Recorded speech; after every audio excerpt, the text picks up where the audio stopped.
Hello again, and welcome to another episode of the Noble Father podcast. I am your host, Theophilus, and today is August the 12th of 2024. And hey, if you're joining us for the very first time, this is a podcast of passion, of a deep desire to want to be better myself. I do not consider myself the perfect person to be speaking into some of these things. I'm just as imperfect as the next father. And so, however you find yourself here, welcome to the podcast. I've been sharing about my life, about my journey through fatherhood, through entrepreneurship, through just even faith as a Christian myself. This is by no means a Christian podcast. We are by no means a Christian group. But this is where I share about my life, and a big component of my life revolves around my faith and my relationship with God. And so I hope that you'd stay and not make the judgment that, oh, here comes some Christian hokey stuff. No, the last thing I want is to convince you with my words. I really believe in a personal relationship with God, and that He meets each and every one of us at His own time and in His own manner. And it's a personal thing. I can make sure that this doesn't keep happening. This sound is bugging me. All right, sorry. So yeah, imperfect action, right? So I don't edit these podcasts, and how they come is how I release them. And so, I wanted to start off today by giving acknowledgments. Obviously I couldn't have done this work. I would not be doing this if not for God preparing me or prepping me in some way to do this work. And so, God ultimately gets number one credit, and I'm grateful to Him to be able to be on this journey, to be with the guys that I get to be with, and to have you here with me now listening to this podcast. This podcast today, I want to start off by talking about a few things. So the retreat just happened, and the last father, Charles, just went home on Thursday. His trip back home was, as I say, more difficult than Frodo's journey to Mount Doom. It was really one in which he had to deal with flight cancellations and delays, and went from just one layover to having four, which is just ridiculous, right? So you can imagine, how much he gave just to be on this trip. His sacrifice was more than everybody else's, for sure. And he came from the furthest away, so kudos to Charles for that. On this retreat, I received a lot of gifts from these friends, these brothers in arms, and if you recall from Orlando last year, Dan made a commemorative gift for us all because it was the very first retreat that we did. He got us all this Leatherman Micra, and if you can look at it closely, it says Noble Father, First Annual Retreat, June 2023. And on the back of it, it's got this engraved alligator on it, just to remember Orlando. So with the retreats comes an opportunity to give gifts to commemorate the retreat. And this same thing happened this year, is that we were given gifts by some of the fathers, and I want to show off some of them, because these are things that I'm gonna remember forever. And I'm a person of meaning, and I love sentimental things, and these things are sentimental and beyond a value. There's no money, a dollar value that you can put to these things. They are very much important to me and important to my heart. And so one of the things that I was given on this retreat was a bookmark from my dear brother Nate. And on this bookmark has a Bible verse. And on this Bible verse it says, "I have prayed for you that your faith may not fail." Luke 22:32. And I like to read books, and having a bookmark, especially one with good meaning on it. I originally had a different bookmark on it, actually. I had a different verse on it, and as I was sharing the one that I got to Charles, as I was reading the Bible verse, he just started to tear up, and I'm trying to remember what verse it was. Anyways, as I read it, he started to tear up, and he told me the story that when he was a kid, that was one of the verses that he, I feel like it was one of the first he memorized, I think he said, and it was one that he used to encourage people with, and it really encouraged him as well. And so in that moment, I was like, you know what, you should have this, and it clearly holds more meaning for you. And so I gave him the bookmark, and this was the one that he had. And, I pray this prayer all the time. And so, this has meaning to me. I mean, every verse has meaning to me. I feel like anybody, even a wise man can learn from a fool, is what you always say. And so got that bookmark. Another thing that I received was from you out in San Diego. He brought us commemorative coins. And if you don't know, you is still an active military man. He's in the Navy. And, one of the things that the Navy does is they do commemorative coins. And so if you're looking at this, making sure that it focuses, there we go. Halsey DDG 27, and it's a commemorative Navy coin, and on the back of it, it has a slogan of what they believe in, and or I guess you could say it's a motto. So I'm going to read this to you because he laid out the coins and he was like, "Hey, choose one, pick one." And as soon as I read it, I was kind of like, "This is mine. This is for me." And so it goes like this. It says, "I am a leader. I am fearless. I am decisive. I am loyal to my shipmates. I am bold, hard-hitting, and outspoken. I represent the fighting spirit of our namesake. I am Halsey." And he did describe that Halsey was this man, general, like something that he, his attitude was really, his motto was hit hard, hit fast, and hit often. And, that doesn't take a back seat, right? You don't, you're more offensive than you are defensive, and you don't wait for people to hit you to hit back. And, that motto really stuck out to me. And that's why I chose this commemorative coin for my gift from him. Another thing that he brought me, was this Batman sign here. And if you notice that, because through the ages, Batman has had different logos. They've had different, different Batman logos. And if you look at my table, this logo matches the one that he gave me. And so, I mean, this isn't something that I planned or that he knew. I guess he had this sitting on you. There's still there's still San Diego dust from his house, on this frame picture. And if you can't read this sign, it says everything's impossible until somebody does it. And that is very apparent to what we're doing here. The Noble Father is something that I feel still hasn't been done, and it's not I don't think there's any group out there that leads the way we lead and does retreats the way that we do retreats. And so there is something of a pioneering aspect to it.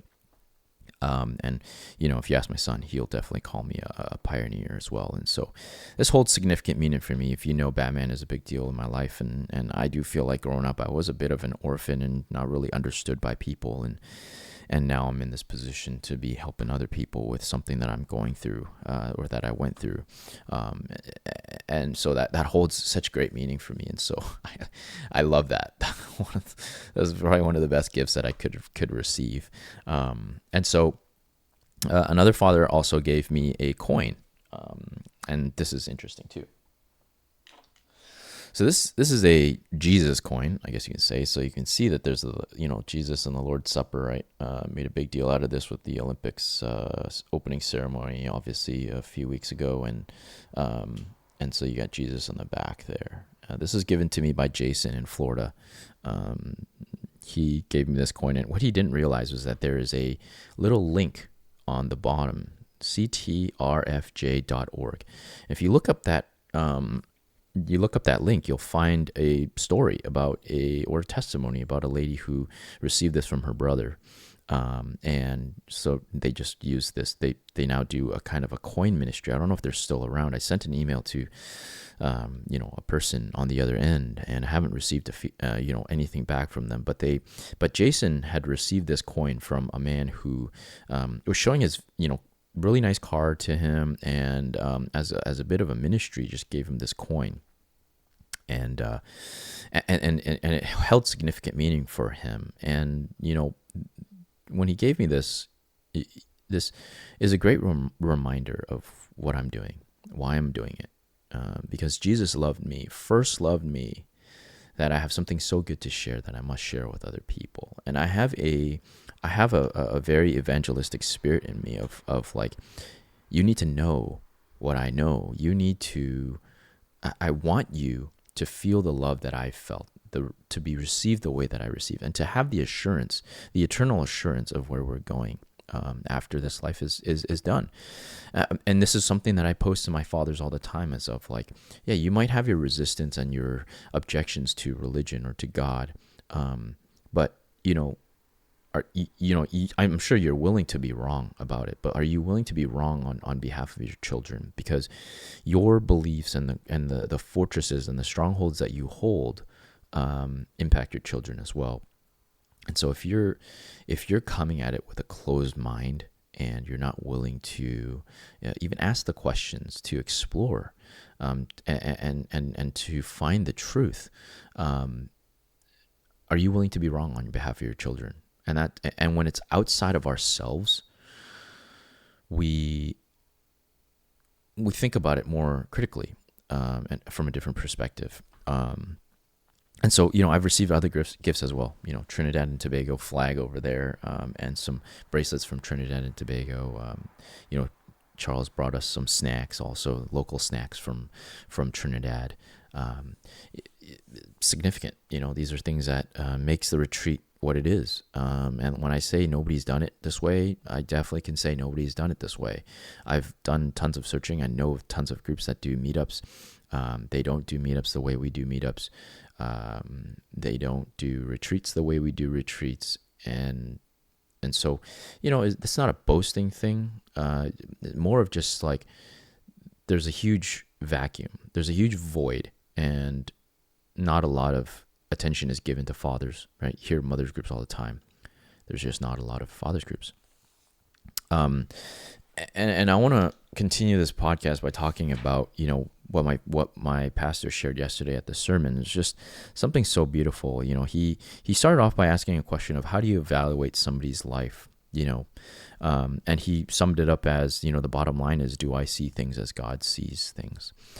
And this is not a prideful thing of me, maybe it's just how God created me. It was, when I see a road ahead of me and I see what I'm given, I feel like I have no choice but to see it through. Almost like Frodo got the ring thrust on him. You have this journey before you, right? What can I do? Yeah, could I go out and get a very cushy paying job and provide for the family endlessly? Absolutely can. But then what would I feel in the back of my mind of like, did I maximize my potential? Did I maximize everything God had given me, right? All the experiences that I had growing up, all the experiences that I had through entrepreneurship, all of those experiences and the things that I picked up along the way can benefit somebody. And yeah, is technically doing a really cushy job helping other people? Absolutely it is. It can be seen that way. You're providing for the family. You are, you're the business that you're serving, maybe serving other people and benefit them in some way. But is that enough? Maybe for me, that, for myself, I was just like, no, I didn't feel like that was enough. I was called to a life of servanthood. I remember growing up as a kid thinking that the most noble thing you could do was actually take a bullet for somebody, right? And that was really the included in wanting to be a police officer growing up, and also wanting to be Batman, I guess you could say. So this servant and giving of the best you have in yourself for others, in the service of others, in love for others, is something that I've grown up with. And so, when he asks, questions like that, I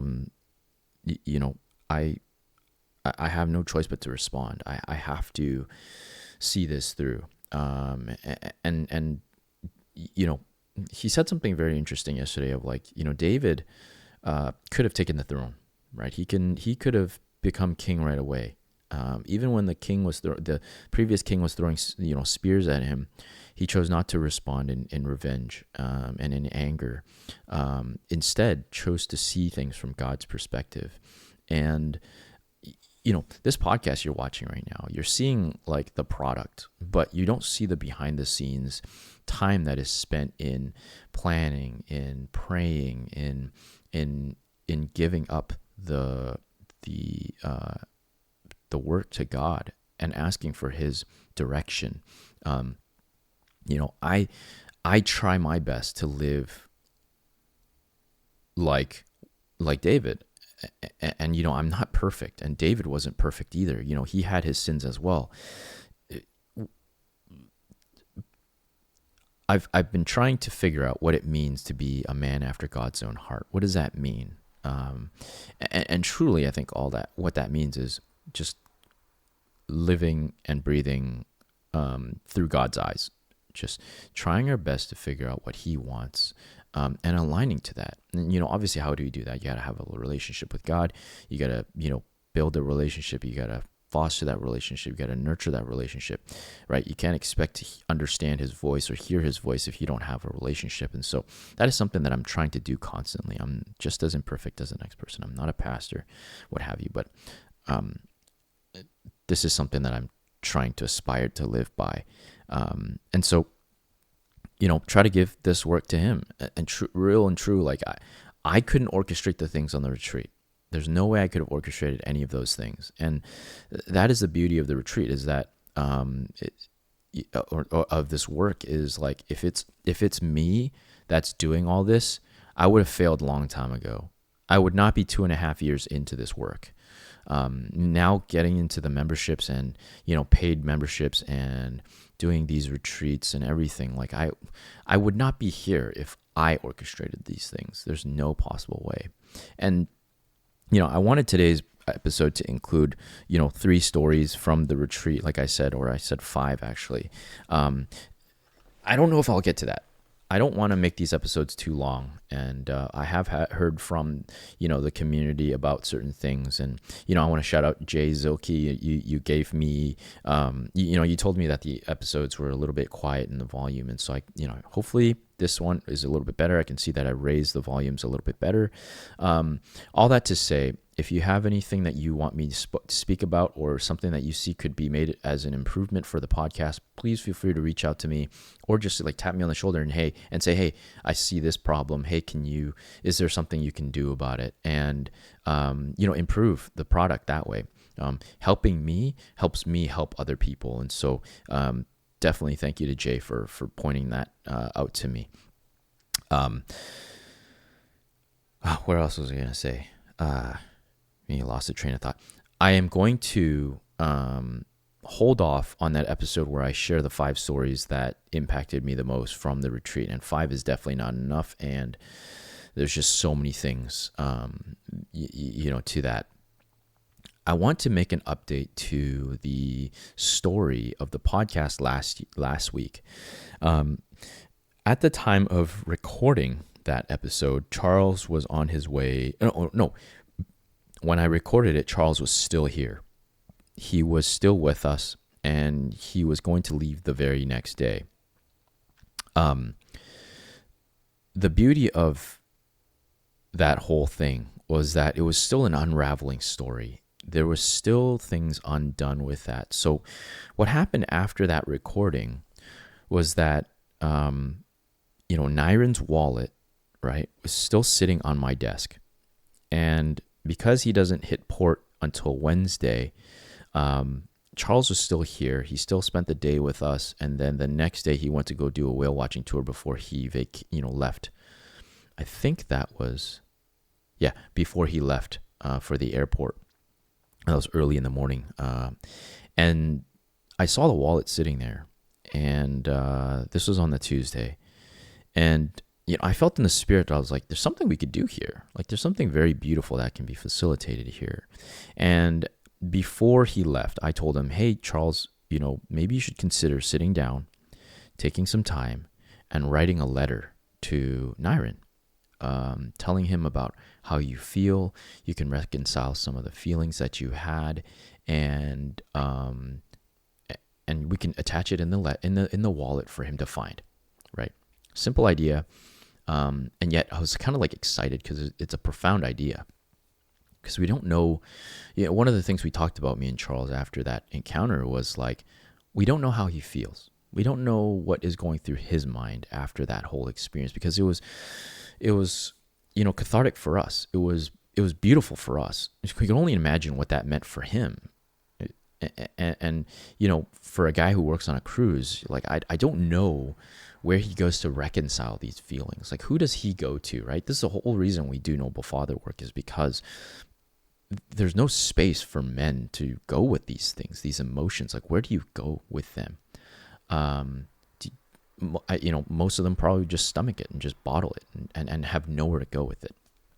So Charles sits down, writes the letter, and it's a short 1-paragraph letter, folds it up and puts it into the wallet, and leaves the wallet behind. And so the next day, take him to go whale watching, and then I send him to the airport, and then he's off. So Wednesday comes around, and Nyron and I are exchanging messages because he's coming back into port, and we have to figure out how to get the wallet to him. I had traveled into Richmond because I had to also pick up my dad that night after I dropped off Charles, and then we were going to spend the night. I need to back up. So me and Charles go to Granville Island in the morning with all his stuff, ready to go, because we're not coming back to Maple Ridge and then going back to the airport. Go out, and I drop him off at the whale watching tour thing, and I go to a spot nearby to sit overlooking the city and just to decompress and to reconcile the trip and to do some thinking. And as I'm sitting there, I think, well, if we're going to go to Richmond, why not get and also to see my father that day, why not go home and just pick up my family as we're, since we want to go see Grandpa, which was my dad. And so, and I still had some time before his whale watching tour was done. Thought I'd just go home, pick them up, and then come back. Went home, picked up my family, and forgot the wallet. I left the wallet at home. And so, I'm in Richmond now, picked up my dad, and, and I'm conversing with Nyron, telling him that I forgot the wallet at home. I need to go home and pick it up. Just so happens that I have to, that his friend that he's going to see on Wednesday is in Maple Ridge. And so after I drop off my dad early in the morning, 6 a.m. at the airport, my family and we just book it home. We come back, and I grab the wallet. And I go to this friend to go drop it off for her, to give to Nyron. And as I'm driving to him, a thought occurs to me of like, is there something special here? Is something we can do here? Because, if he reads this letter and nothing happens, like, we have no idea. Like, we may never hear of the letter ever again. And I thought it would be a great idea to ask his friend to record him reading the letter, and to share that with Charles, because I'm interested to know what happens. Like, I want to know the conclusion of the story. I want to know what this brings about, and how he reads the letter and what it means for him. Because I'm invested now. I'm invested into this now. I want to see them. I've never met these people. Like, I met Nyron, but like I didn't know him before this. But like, my heart desires for these people to do better, or to live better lives, and to have love, and to reconcile, and to heal brokenness, and to heal trauma, and to heal completely. And so I wanted to see what happened on this. And so, met with a friend, gave her the wallet, and I said, hey, can I give you a special mission? When you give him this wallet, I want you to do me a favor and record him reading the message. And just a simple thing, and please send it back to me, right? or something like that. And so gave her the wallet, and I just said goodbye. It was good to meet her too, right? She's a friend of a friend, and so thus she's a friend. And just went on my way. So, came back home. I remember I was doing work, and I just felt, oh, maybe they would have seen each other already. It's already past midday. By this time, he would probably already be getting back on the ship, being ready for the next crew that comes on. And I messaged her and I said, hey, like, did you manage to get a video of him reading the letter? And she says, yes, we just recorded it. He just sent it to Charles. And so I'm like, wait, I want to see it too. Like, can you send it to me as well? And so she sends me the video.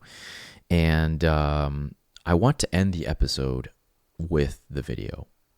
I think it'll speak for itself, and I don't have to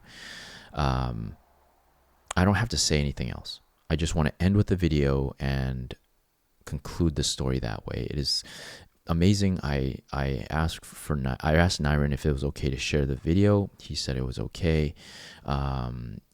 He does share emotion in this video, and I want to show you how powerful it is.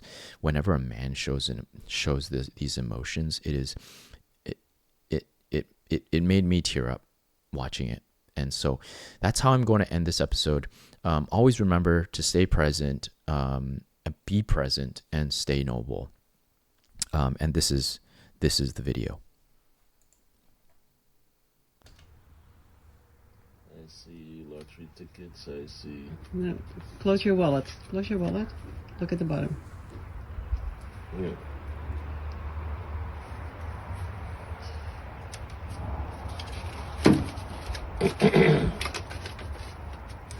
Hi Nyron, I wanted to let you know how much I appreciate you taking time to spend with me. I never had any reason to search for a father figure in my life, but your presence, interaction that day made me feel an extra layer of comfort and security. This is gonna make me cry. You are not just Nev's dad, but you are my dad too. Yo, I wanted you to know I appreciate you. Thanks, and hope to see you soon. Love, Charles.